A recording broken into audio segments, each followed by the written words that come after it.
¿Qué hubo, parce? Buenos días, ¿cómo están? Bienvenidos a mi canal, aquí su anfitrión, el capibara alemán. Bueno, mi gente bella, cuando hablamos sobre una de las figuras históricas que más ha dejado una huella imborrable, casi siempre terminamos hablando del admin, el arrecho, Alejandro Magno. Y es que con apenas 20 jodidos años tomó las riendas de todo un imperio y se lanzó a conquistar todo el jodido mundo conocido. Alejandro con 20 años, voy a crear un imperio que domine todo el mundo conocido. Yo con casi 20 años, sí, voy a crear un canal de YouTube racista. Y bueno, hoy mis hermanos, conoceremos la historia de un líder pero tan arrecho, que llevó la cultura griega hasta los confines del mundo conocido, además de dejar un legado que sigue vigente incluso hasta nuestros días. Pero para poder entender la rechera del hombre, debemos comprender cómo era su mundo y los desafíos que enfrentó desde que era un pelado marica. Y sin más pajas, ¡oh, con brillitos! ¿Qué pedo, Ángel? empezamos.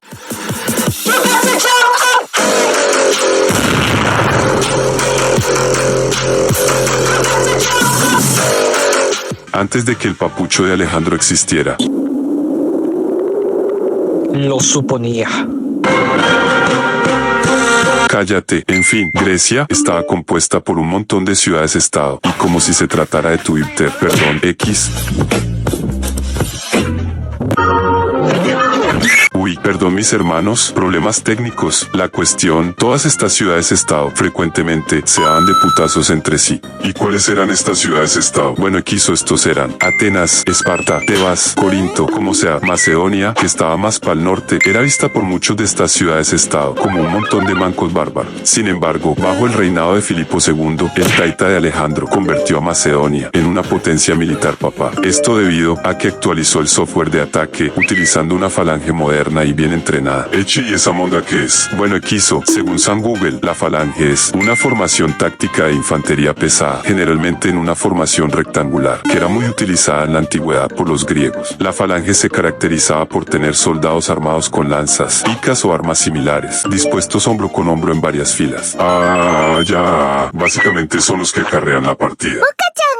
Más o menos como sea, el Filipo, con sus dos huevardos, reorganizó el ejército, actualizó su armamento con ayuda de la zarisa. Eche, ¿y eso qué es? Bueno, mi es como una lanza de más de 5 jodidos metros. Joda, casi tan largo como mi verga. Gracias a su larga lanza, Guiño, guiño, guiño, guiño. el Filipo logró algo muy difícil en esa época, y fue el unir a gran parte de Grecia, esto mediante la diplomacia, amenazas y... Si el diablo se pone cómico, también a puño limpio. Toda esta unificación fueron las bases para que el Alejandro lograra conquistar toda Asia. Además, debemos añadir que el gran imperio persa estaba muy debilitado. Esto gracias a las múltiples revueltas internas y guerras prolongadas. Literalmente, vaya preparando esas nalgas imperio persa. Aro me quiso, después de tantas luchas entre las ciudades griegas para poder obtener la hegemonía de la región. Como ejemplo de esto dicho, tenemos la guerra del Peloponeso. Exacto, quiso. Gracias a estos conflictos, se había dejado un vacío de poder que Macedonia con tremenda habilidad supo aprovechar. Pero tengan en cuenta que el ascenso de Macedonia no fue de un solo zumbido, ni tampoco pacífico. El Filipo tuvo que chambear muy duro y debió enfrentarse a múltiples alianzas. Entre ellos tenemos la batalla de Queronea, esto en el 338 a.C., en donde derrotó decisivamente a Atenas y Tebas, sellando de una vez y por todas la hegemonía total de Macedonia. Con todo este jugoso contexto. Alejandro nació en el año 356 a.C. en Pela, no es joda, así se llama el lugar. Como sea, esto en la capital de Macedonia. Desde Pelao, el Alejo fue expuesto tanto a la tradición guerrera de su taita como al misticismo de su madre, la Olimpia.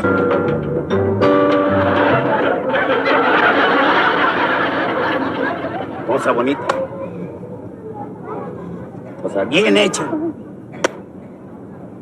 Cosa hermosa. Como sea, según ella, aseguraba que su hijo era descendiente del papucho Brad Pitt, o sea, del Aquiles, pues.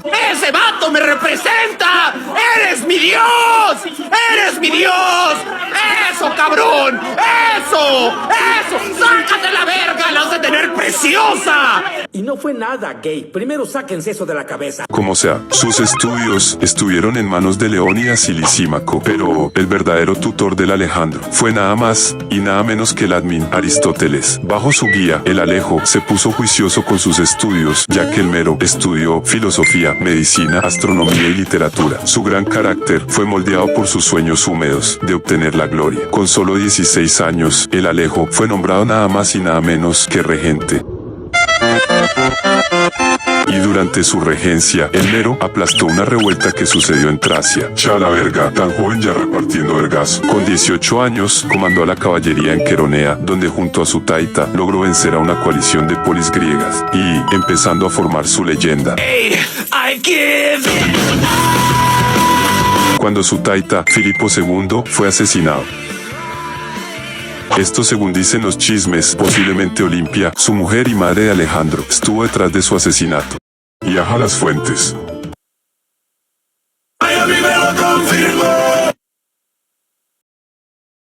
Con la muerte de su taita, Bueno, adiós, Master. Alejandro asumió el trono. Soy Armin. Esto en el año 336 a.C. Bajo su mandato, aplastó rebeliones en Tebas y aseguró su hegemonía sobre toda Grecia. Aquí mando yo. Además, como si del primarca Guiliman se tratase, reorganizó el estado macedonio, reforzando alianzas, esto mediante casamientos, y obtuvo el reconocimiento de la mismísima Liga de Corinto, esto como comandante supremo para el pequeño proyecto que se estaba formando, la guerra contra la debilitada Persia. Aún así, su liderazgo fue muy cuestionado por algunos nobles macedonios, pero el Alejandro ya no estaba para sus mamadas y los mandó a callar. ¡Cállate! ¡Cállate! ¡Cállate! ¡Cállate! ¡Cállate! ¡Joder! Mientras el Alejandro planea cómo se iba a manosear a Persia. Él mismo, bajo el mandato de Darío III, era un imperio vasto, pero muy débil. Alejandro, usando como pretexto las antiguas guerras médicas, ya que después de la guerra, Macedonia no había obtenido sus medicamentos.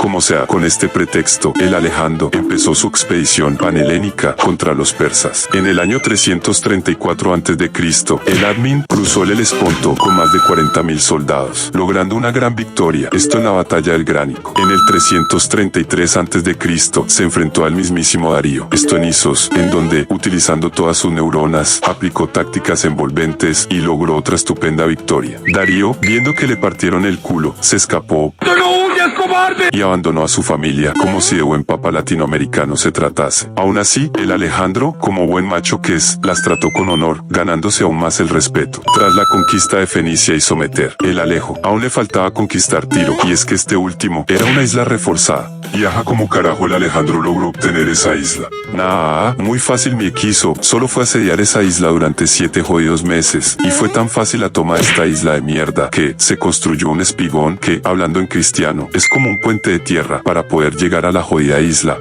Yo fabrico mis propias opciones.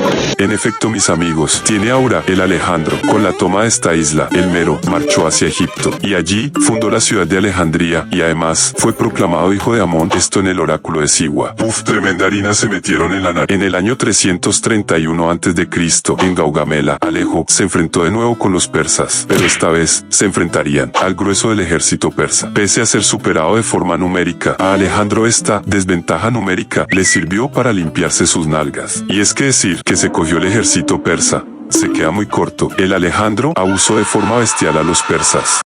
De nuevo, el Darío, siguiendo sus viejas costumbres, se escapó, pero esta vez sería asesinado por sus propios generales. Esto es justicia. Esto es lo que mereces. Con la murición del Darío, Alejandro, con tremenda esquizofrenia, asumió el título, no el del rey de Macedonia o de Persia, sino el de rey de Asia, y con 2 huevardos. Tras esto, el Alejo turisteó Susa, Persépolis y otras capitales persas, aunque después de turistear, el Mero quemó Persépolis, esto como acto simbólico de venganza por las invasiones del Jerjes. Este acto fue también considerado como una señal clara, y era que el dominio persa había llegado a su fin, y que un nuevo admin llegaba a la administración de un nuevo imperio. Como sea, el Alejo continuó, como si de un tren bala se tratase, su avance hacia el este, enfrentándose a múltiples resistencias en Bactria y Sogdiana, lo que hoy se conoce como Afganistán y Uzbekistán. La macheteada que se dio el Alejo en Bactria y Sogdiana fue muy feroz y prolongada, al grado que el Alejo tuvo que cambiar de táctica, utilizando tácticas más de guerrilla, matrimonios diplomáticos y alianzas locales, al grado que el Mero se nos casó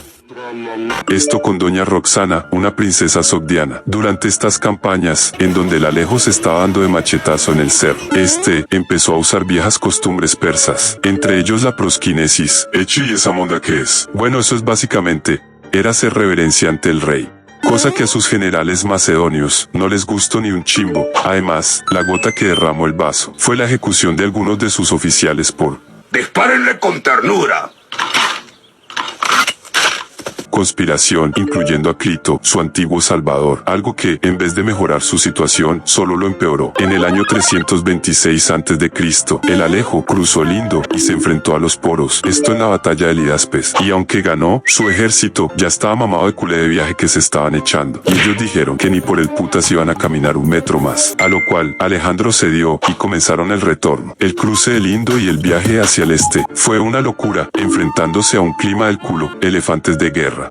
Si no es joda, y también la resistencia local. El regreso a casa, como supusieron, fue un completo infierno. Y es que cruzaron el desierto de Gedrosia, perdiendo decenas de miles de hombres por sed, calor, escasez de alimentos Y lo peor, la falta de cocaína. Aún con todas estas bajas, el Alejandro logró regresar a Babilonia, donde empezó a reorganizar su nuevo imperio. Y el Alejo sacándose la 10, promovió el matrimonio homosexual. El matrimonio entre sus soldados y mujeres persas, e integró tropas orientales en su ejército. Fundó muchas más ciudades y reafirmó su política, que era fusionar ambas culturas, y trató de establecer una administración mixta greco-persa. Sin embargo, sus generales esto no los convencía. Muchos ya estaban hartos de sus ambiciones imperiales y veían en estas medidas como una traición hacia su propia cultura. Y para completar, el Alejo seguía teniendo una rechera tan brava que, aun sabiendo que su ejército estaba mamado de culé de viaje que se habían echado, aún así estaba preparando unas nuevas campañas, esta vez hacia Arabia. No joda, marica, vaya y coja oficio Alejandro. En el 323 a.C., Alejandro le dio una diarrea ni la hijuemadre, esto después de un banquete, y el Alejo ¡Se murió!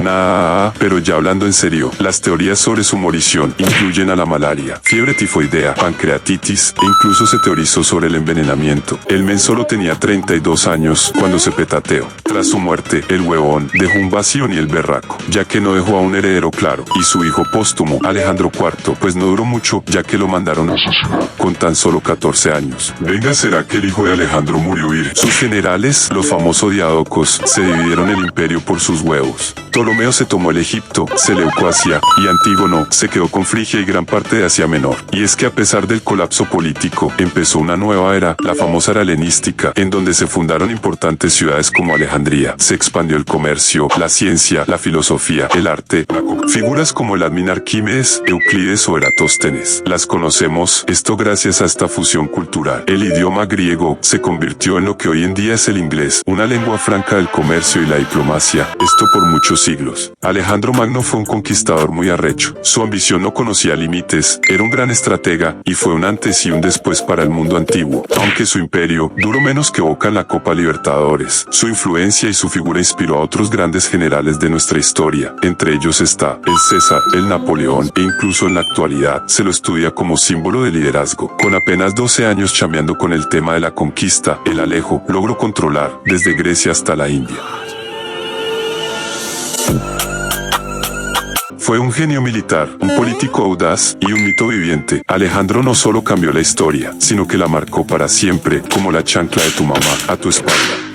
Platón dijo que la verdad no es la verdad en sí. Podemos encontrar tanto pequeñas verdades como grandes, las que te comen la Y nada, mis parceros, espero que les haya gustado este video. Si es así, no olvides darme un like y suscribirse para que el capibara pueda dominar al mundo. Deja un comentario sobre qué otros temas históricos les gustaría que cubrieran en el futuro. Gracias por ver este video y les mando un buen beso en esas patas. Bye.